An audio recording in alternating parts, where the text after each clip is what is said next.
இந்த பரணி நட்சத்திரத்துல பிறந்தவர்களுக்கு சந்திர திசையில கண்டிப்பா அந்த குழந்தை பாக்கியம் அப்படின்றது கண்டிப்பா அமைஞ்சிடும். இயற்கையாகவே இவர்களுக்கு அந்த பிளானிங் என்ற மாதிரியான சில விஷயங்கள்லாம் இவர்களுக்கு மனதுல இருக்காது. அதனால குழந்தைகளையும் அதிகப்படியாக விரும்புபவர்கள். நம்ம கல்யாணம் ஆனவுடனே நல்லா குழந்தை பெத்துக்கணும் அப்படின்ற மாதிரியான ஒரு ஏக்கங்கள் இவர்களுக்கு அதிகப்படியாக இருக்கும்.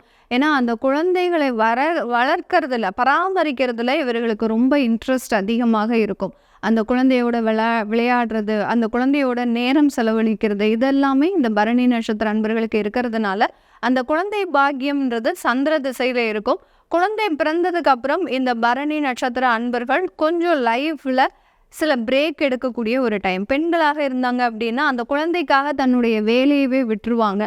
ஆண்களாக இருந்தாங்க அப்படின்னா, அந்த குழந்தைக்காக தன்னுடைய இடத்தை இப்போ இவங்க ஃபாரின்லயே வேலை பார்த்துட்டு இருக்கிறாங்க. குழந்தை பிறந்துருச்சு அப்படின்னா, அந்த வேலையை விட்டுட்டு தன்னுடைய குழந்தையோடு சேர்ந்து இருக்கணும் அப்படின்ற ஒரு எண்ணம் இவர்களுக்கு வரும். அதனால அந்த லைஃப்ல ஒரு பிரேக் எடுக்கக்கூடிய டைமே அந்த குழந்தை பிறந்ததுக்கு அப்புறம் தான்.